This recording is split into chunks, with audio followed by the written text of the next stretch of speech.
Hello, everyone, and welcome to Bocconi University Executive Chat Live. It is a pleasure to discuss with all of you how this coronavirus pandemic has impacted the life of all of us. And in the past episodes, we have discussed how it has impacted education and specifically university activity. We have discussed how it impacted life sciences sectors. And last time, actually, we have talked about media and in general, how the news have changed during the pandemic.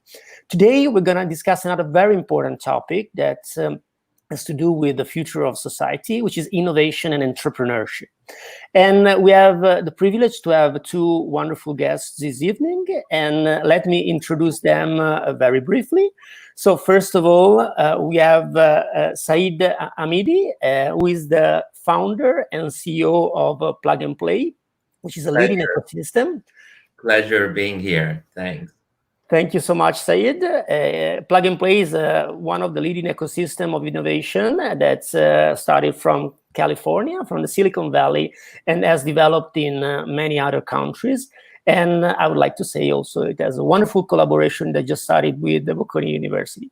And still on that side of the ocean, because Diego Piacentini, I believe, is in Washington State, in Seattle, and so is connected from the US. We have Diego Piacentini. Buongiorno, ciao a tutti. Diego Piacentini is in a number of boards, including KKR and also the executive committee of Bocconi University. And there's life dedicated to, I would say, the digital transformation, including 17 years in Amazon, a number of years in Apple, and in 3 years, very important, with the Italian government to produce the digital transformation of the public administration. So they are, I would say, the best guests to discuss this important topic. And let me get started with a general question, and let me ask it first to Saeed. Saeed, what do you think is the general impact of this coronavirus on entrepreneurship and innovation? We were living years of innovation, but as it stopped, what's going on in the ecosystem that you are experimenting every single day? You know, I can use Plug and Play as an example. You know, for the first 2 weeks, we delayed some events. You know, we have Selection Day, Expo. We look at 20 startups that we accelerated. But within 2 weeks, we decided to move everything to digital. And I must say, to much of my surprise, everything is happening, I would say, faster, better, and bigger. When now we have a special COVID-19 super deal flow, and we featured 10 startups, we had over 1,800 people from all over the world watch the solutions that these startups were providing. So I think it is different. I love the face-to-face meetings with the entrepreneurs, with the corporations, but we've been able to bring everything on board, and we are investing exactly the same amount of investments that we did in February, we did last month. So for us, for Plug and Play, we are going gung-ho forward as before. I must say 2020 was supposed to be a year of sustainability and our work with Alliance to End Plastic Waste. And we had to little bit pivot and focus on COVID-19 health startups. But we will soon resume our sustainability initiative as our primary driver for 2020, I hope. So it's like if the digital transformation in this case has empowered, a new way to work, as you said, and also a new potential to be explored. So that's very interesting. Diego, what is your view? And given also the number of boards where you are in, do you think investments priority have changed? First of all, we need to keep in mind, Gianmario, that what's happening now with the COVID is substantially a huge acceleration of activities, of trends, of changes that were already happening before. This is just, it's like a big push forward. There was cultural resistances, especially with remote working from away from the office. Is the organization capable of not being all together? And COVID is pretty much eliminating all the barriers, and it's showing that there is a huge amount of adaptation to this kind of a new way of working, which is obviously not the only change, but it's a big change. The other one is we need to keep in mind and be very careful in separating the concept of the definition of causality and correlation. I mean, many things that are happening are correlated with the COVID. They're not caused by the COVID. And that's something that we also need to keep in mind. The other things that I believe we need to keep in mind, and that, in my opinion, I'm hearing a lot of people, but 3 months from now, back in the fall, we're going to be back to normal. I don't think there's going back to normal. I think this is about the extraordinary. This is going to be about lots of new changes. The virus has taught us the crucial truth. The status quo is non-sustainable in many aspects, right? Obviously, you need to get into the details. This is an abstract statement, and you have to be careful and go into each of the situations. But it is not sustainable, and adaptation is necessary. I know companies, for example, with my activity with Convoy, which is about mobility and optimizing demand and supply of transportation with trucks. That is the brokering of transportation is one of the most analog industries. And a lot of the old, and I'm talking about the United States, not just talking about Europe. And a lot of those brokers did not even have a way to give laptops to their employees to work from remote. See, so that it all depends on how organized, how resilient, how adaptable the organizations are. And in the entrepreneurial world, in the world of the startup that I'm very much working with, the adaptability, the being flexible is one of the major traits of a good startup. So those were really, really fast to move into and being organized in managing the new situation. Well, it makes really a lot of sense. And let me tell you, given that you mentioned the fact that it's a new normal that will be for good, very probably, and given that there is also a cultural change behind that, so let me ask Saeed, along these lines, whether, given also his experience in multiple countries, many people say that we were living already the century of entrepreneurship, because the digital revolution has induced a lot of new entrepreneurship and a change in a lot of sectors and industries. Well, was it really true? And given what you said before, of course, it seems that it will continue. But are we really living in a different age compared to the 90s, the 80s, where entrepreneurship was just a tiny fraction of the economy? Again, maybe I am with the lens that it's so focused on entrepreneurship that I have a biased opinion.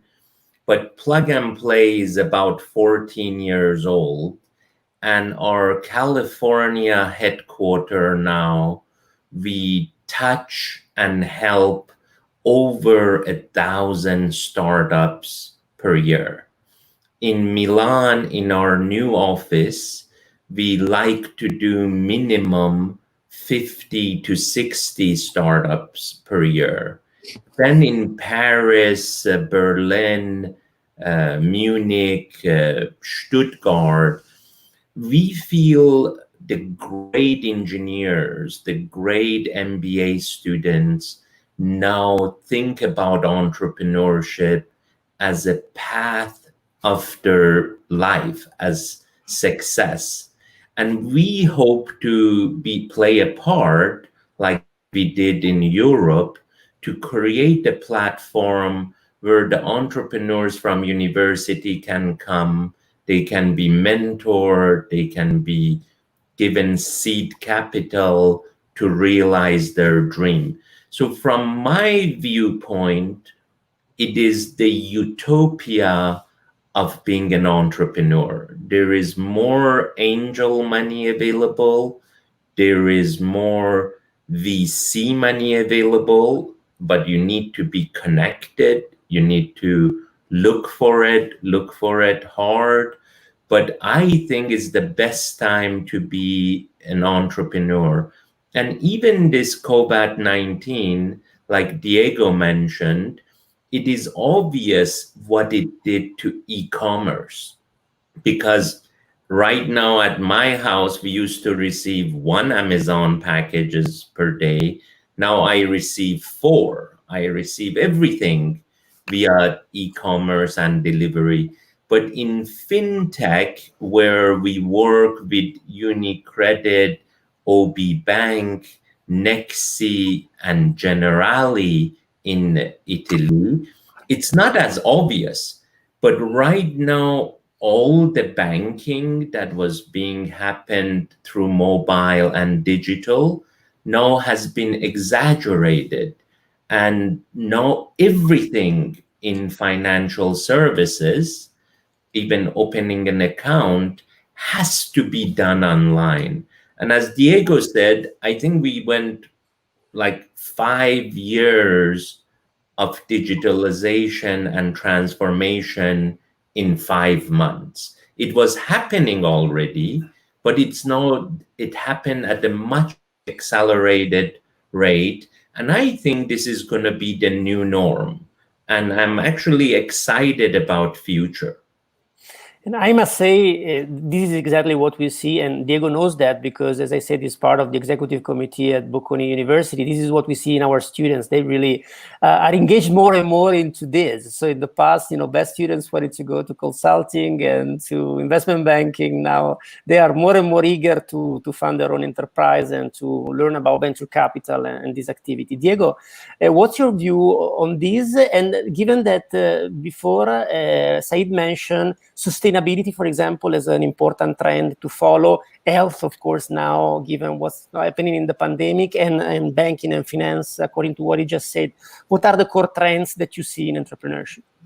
So, by the way, in terms of the first part of your question, which I believe was is do MBA or students coming out from a grad school see now entrepreneurship as an amazing opportunity versus just going to work for a large company first? And by the way, you're asking the question to someone who got out of Bocconi and went to Fiat first. And then when I moved to Apple, I was considered like a crazy guy who went to this unknown computer company and then went to Amazon. And my first entrepreneurial actual experience has been with the Italian government, believe it or not, when I created the Italian digital team, so like a transformation team in a small startup. The answer is absolutely. And in the US, there's not even the conversation, obviously. It's been for at least 20 years, the fact that a lot of students off grad school see entrepreneurship startup as a concrete alternative in some European countries until your mom doesn't tell you, what do you mean? You're not going to be a lawyer? You're not going to work for KPMG or for a bank? You're going to do your own thing? Are you crazy? This is less and less. So that is it's almost like stating the obvious. Why is it? Because of the creation of ecosystems, because of the fact that a lot of large companies use the innovation from startup, also the fact because there is so much more money available, not only in the US for US companies, but also outside the US. I mean, I was attracted by some data. For example, in 2000, 80% of all investment flowed only to US companies, coming mainly from US VCs. This number, although you might think it took a long time to do, in 2018, it was 38%. So that means that 62% of the money was going to other countries, Asia mainly, and Europe. So this trend of, do we create the condition for an entrepreneurship to be a career path and not just something that is very unusual? There is also, as I said, the financial and economic condition to do that.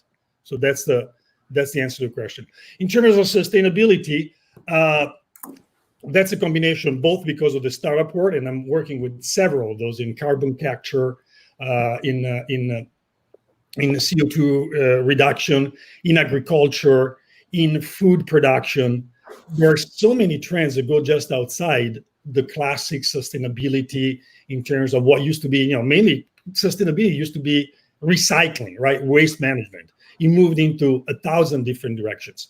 Although the price of gas is going to go down, so the gas of gasoline, the gas of oil is going to go down, I don't see that as a trend that will slow down sustainability investments, because that train has already left the stations. I see also many more large funds like KKR, but any others, they have created sustainability funds. So those are all signals that something is going to happen. Although, again, carbon reduction, we can have a separate conversation. Carbon reduction is not going to be enough. We need to change the habit of reduced carbon emission. Completely different story, but the answer to your question is absolutely, there's not going to slow down. There's no coming back to that. So it's like finally we have incentives also to promote this type of career, if you allow me. That in the past was really. And then for people in Italy, we have an expression, Saeed, that Diego did not mention, but refer to the mother of the kids, that which is post office, so which means working in a place, having a stipend which doesn't change, but it's for good. Gianmario, think about it. I mean, a company like Plug and Play opening their activities in Milan. I mean, 10 years ago, 15 years ago, that was unheard of. Absolutely. Also, Absolutely. thank you, Saeed, for doing this, by the way. If I can just reflect on what Diego said, which is absolutely correct.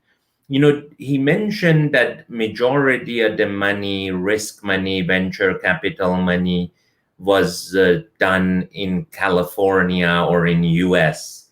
And the statistics he used, that now it's on a percentage basis, is less. But the thing that I love about entrepreneurship and startup, it's not that the California startups will win and the startups in Italy or Europe will lose. It's not a zero-sum game that somebody will win, somebody will lose. We could help, like Plug and Play could help over a few hundred startups per year in Italy. And that doesn't mean the Italian startup will eat the lunch of the American startup. The whole world will improve as the entrepreneurs with passion, with technology, execute new solutions to hopefully improve our life. Talking about sustainability, we just launched our sustainability platform in Milan with A2A organization, Clean Energy, and Buzzy. But also we work with sustainability with the largest energy companies in the world under the Alliance to End Plastic. And I believe sustainability is no longer nice to have. The new generation expect all brands, may it be Nike, Procter & Gamble, Pepsi, Coke, Nestle, they expect sustainability to be in their design of their packaging. And as Diego said, it's not only recycling, but it's reusing the package and making it more long-term sustainable world for all of us. And again, I really would love if there is entrepreneurs who are working on different cleaning the waters of the world, doing recycling, doing reusable product, to please contact us. We would love to be able to go on this journey together with you. But again, sustainability, I always joke. I used to say I changed my name from Saeed Amidi to Saeed Sustainability Amidi. And I am going to spend 20-30% of my time going forward doing social impact investments with return, and sustainability and environmental impact investment with return. I believe if there is not a financial return, the business is not sustainable. And we really would love to use what we have learned in software and in technology and apply it to sustainability going forward. So these are great examples. By the way, today is the day of the environment, right? So it's a celebration that is fully into what you are saying. And you mentioned in your several examples related to Milan. By the way, you're already answering to one question, which was asking whether in the Milan location you were thinking to work only on food and beverage, but clearly not, because you mentioned A2A, for example. And let me ask Diego in this respect, what do you think about open innovation? Because these were clear examples of what today we call open innovation. And sometimes people think it is a sort of buzzword to talk about something which is very unclear. And instead, it seems to be something working in reality. So what's your view on this and corporate entrepreneurship in general? Well, I think open innovation is, is the standard definition of what open innovation is a potentially necessary condition to accelerate innovation in the large enterprise. It's not sufficient.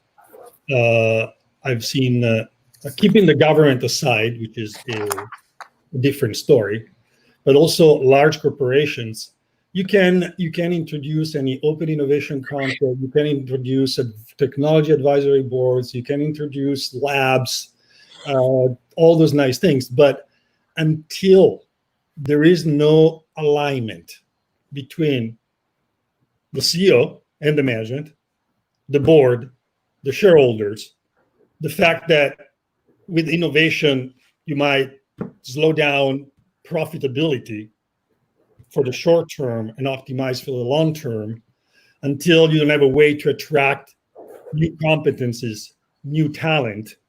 Open innovation is the base of the pyramid, but then you need to build that pyramid with many more. That's why, definitely there are examples of successful companies, but it was not because of open innovation. Open innovation was one way to access to innovation. There are many other factors at play here. And this is why you see some banks are having such a hard time to innovate themselves, because they still consider the open innovation or the lab as a marketing effort. See, I still see that they see digital transformation as a marketing effort. And until you don't culturally change the companies, and I start from the alignments, as I told you, CEO and management team, board, shareholders, they're all aligned in the same direction, not much is going to happen. And it's going to happen only for those who really can, from the top, embrace that. And again, the key is, how does the CEO, the top of the pyramid in terms of hierarchy, embraces the innovation? That's the key part. Absolutely.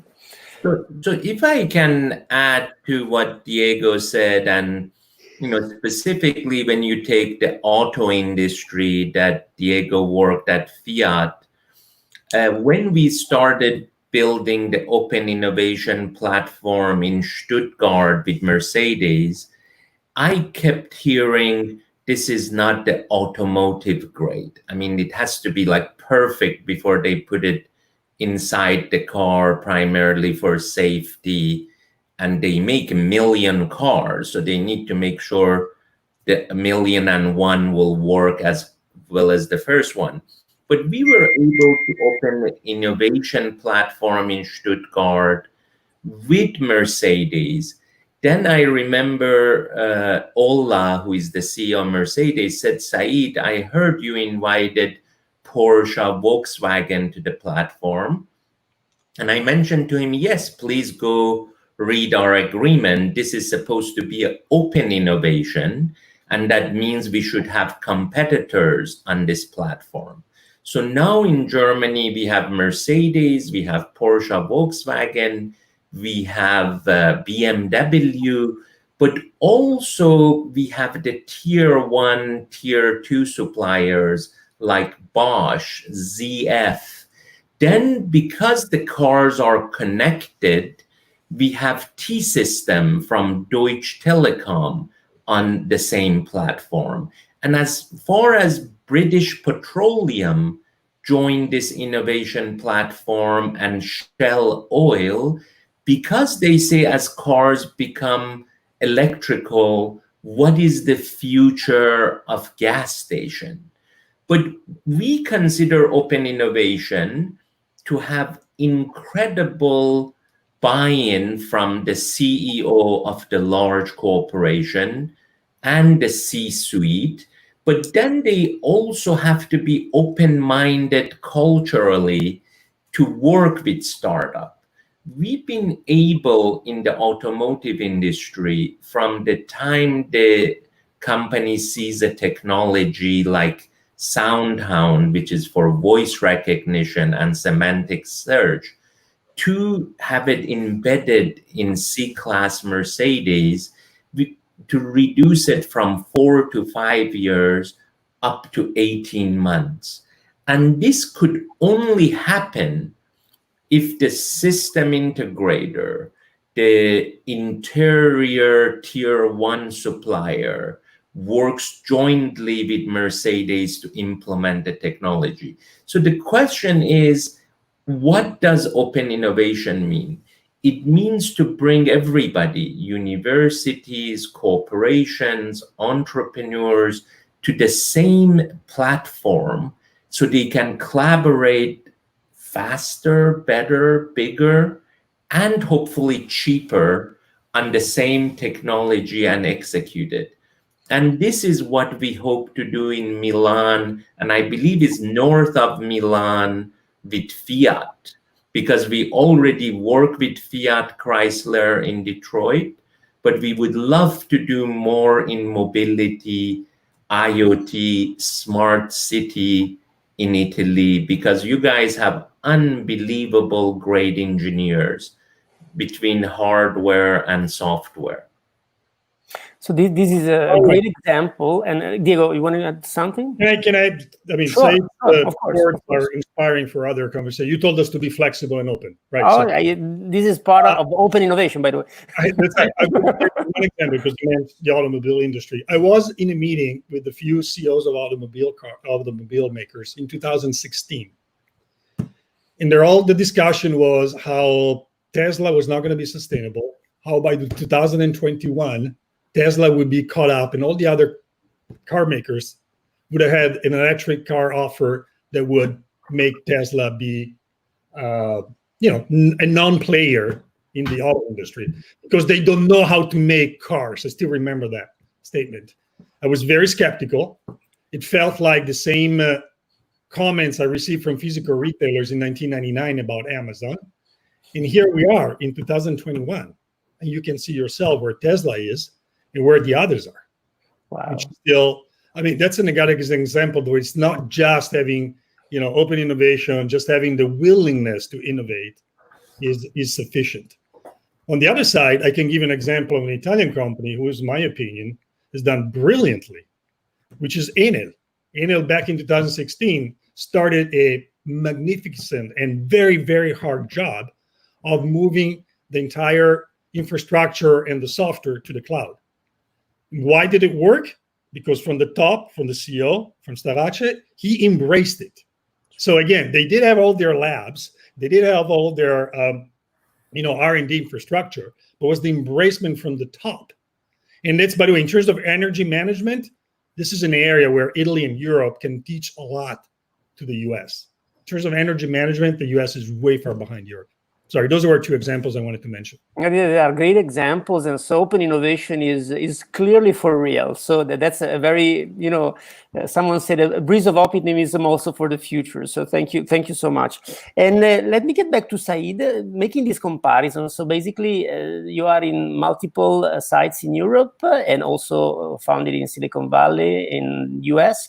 So what is the core difference that you see, if there is any difference in terms of the ecosystems that you have developed. Also, Nico Valentigato, who's the managing director of the Bocconi for Innovation ecosystem and who will be the interface, the core interface with Plug and Play team, is asking why there is not a Plug and Play Europe, but you have multiple Plug and Play in the different locations. We feel helping entrepreneurs must be done on a local level. We were very pleased to be part of the movement in Berlin 8 years ago. I had a joint venture with Axel Springer, the media company. And if you see media, I believe, had the digital transformation or any other industry because they had to. People were not buying newspaper and magazine anymore, and they were consuming their media online and on mobile. So together with Axel Springer, we invested in over 100 companies, and one of them is N26, which is perhaps one of the best unicorns in Europe in the last 10 years. Then Paris, I believe it has shown great entrepreneurial spirit. There is great funding. There is government incentive that instead of paying taxes, you could invest it in a startup and you can delay your taxes. If you lose the money, you don't pay it. But if you make money at a later date, you can pay your taxes from the profit of your investment. So we feel it's not that Berlin will win and London will lose. We feel we can help working together to make Milan, Bologna, Rome, to make it an energetic, exciting place for entrepreneurs to do their business and build their dream. Before COVID-19, I used to do over 600 events per year. Now I thought I still am building a big event center for 600 people in our headquarters. I should say I'm remodeling it during this COVID-19 situation. So I still love meeting people, having people present live. But we feel we can build the ecosystem in Milan, in Italy, and then connect it to Silicon Valley, London, Paris, Frankfurt. Also, something I would love to say, you ask what are the differences. I have more than 10 offices in China, and China just does it. Like they wanted to learn. We just opened the agricultural tech office in Fargo in US. Then China suddenly says we want to spend $5 billion in ag tech in Nanjing. And they asked us, Plug and Play, can you come and build an innovation platform for agricultural tech? And the whole transaction happened in less than 30 days. So specifically, if I can say, what are the differences? Little bit in Germany, Italy, France, you guys are too conservative. You should just do it and let's lose some money together as well as make some money together. There is a lot of money in Italy, but we need to divert it more to entrepreneurship, technology startup. And, maybe I'm lucky. I don't think I'm very smart, but there is money to be made as well, like we did in N26 in Europe. Absolutely. And from what you said, basically context matter. So basically it's very important to also adapt to context in order to fuel entrepreneurship. And let me, given the last words that you mentioned, get back to Diego on Italy. Diego has a knowledge of Italy, which is unique because basically he knows very well, where entrepreneurship has been done wonderfully, and has known very well also Italy in the last few years in again, public administration and the digital transformation that Italy is trying to do. What do you see as the pros and cons? Before you mention an example of one of the biggest companies, Enel, that is doing a wonderful job. So again, Saeed said that we have great entrepreneurs, great engineers, we have lots of money. How can we deploy all these entrepreneurship also in Italy? That's a question for me? Yep. Well, it's happening. It is just happening. I mean, plug and play is an example, but there are so many that can be done. It's just, it's 20 years later. I think there is still, which I know you have a theme of conversation around it, but I still think that there is something that Saeed just said is really impressive, which is, there is money to be made, there is money to be lost. In Italy, Southern Europe in general, but in most of Europe, there's still the concept that if you lose money, you fail. So and that concept is still a stigma. I know we heard that many times, but it's one of those. The reason why we keep hearing it because it's true, it's real. So that is a big cultural change that might be taking some time. I think also with the COVID, I believe that, as I mentioned at the beginning, there could be a lot of psychological, cultural barriers that might be going away. The legislative environment, again, efforts to make it lighter, effort to make it more pro-business versus against business. So all those things, Gianmario, are happening. And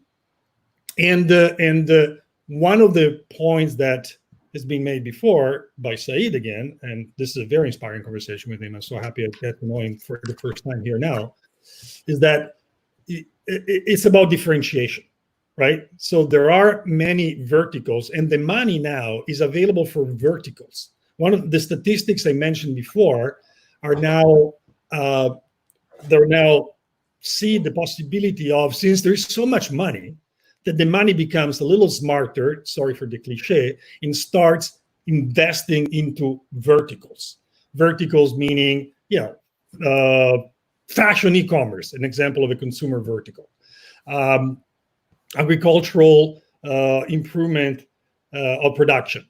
Food technology, it's another vertical. So, and pharmaceutical, where Italy and Milan is really, really strong. So those are, before that, money used to go into enterprise software only. Now it's going into those kind of verticals too. Although, by the way, I'm a big positive observer of enterprise software becoming a big vertical because of the digital transformation of the small and medium businesses that is happening. And this is going to be a huge acceleration. So, I mean, Gianmario, the answer is not obvious. There are, as I mentioned, some things that are visible to everybody why it's taking so long time. And now, hopefully, the as I said, it's more a correlation than a causality. You will see a hockey stick of more entrepreneurial money coming to create the conditions for that. But the ecosystems are very important. So the places that can accelerate, they can be catalyst for acceleration of startups versus just being, the VC having to go and check for every single small startup, see what their problem is, or what their product and their innovation is.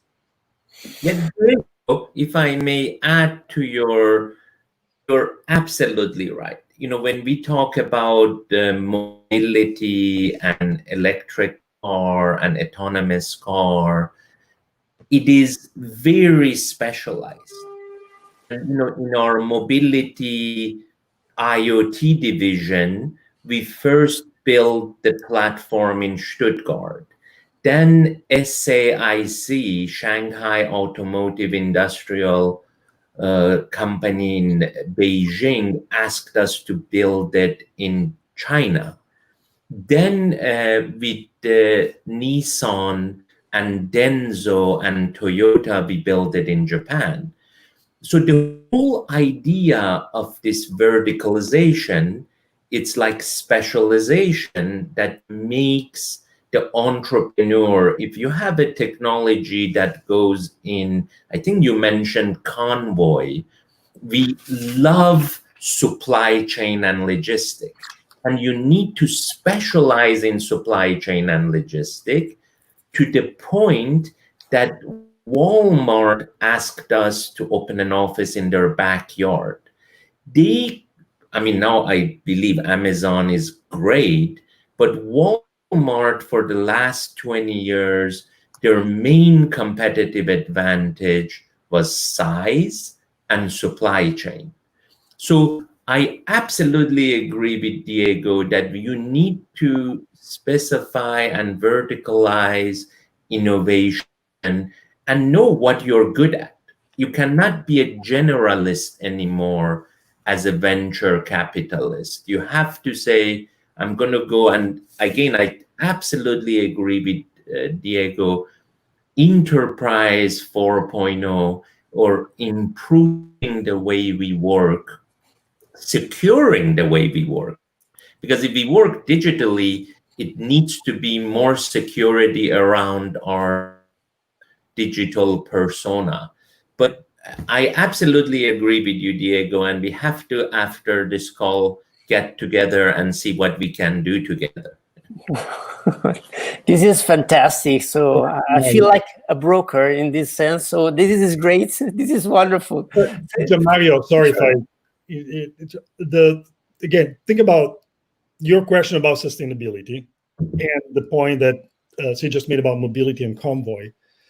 This is an example where business optimization, efficiency, and environment benefits go together. The trucking industry, just to give you information, 40% of trucks that you see on the road don't have a cargo on because the industry is so suboptimized, because it's all managed analog. So this is an example where a company like Convoy, but many other in this industry, by making demand and supply way more efficient, reduce carbon emission. 8% of carbon emission in this country is done through trucks. 40% of those trucks are empty, which means 50% of carbon emission is pretty much done for no reason. Sure. So with this, positive lens for the usage also of resources for the future in the day of the environment, I think we're running out of time. So I'm extremely pleased. Let me wrap up very briefly what we said. So again, we're living in an age of entrepreneurship, and COVID-19 has not stopped entrepreneurship at all. It's only transformed the way also we do acceleration, for example. We use a lot of digital tools in these days, and so that's great because basically we are learning new pathways. The word sustainability came out a lot during the conversation because this is, of course, also a path for the future.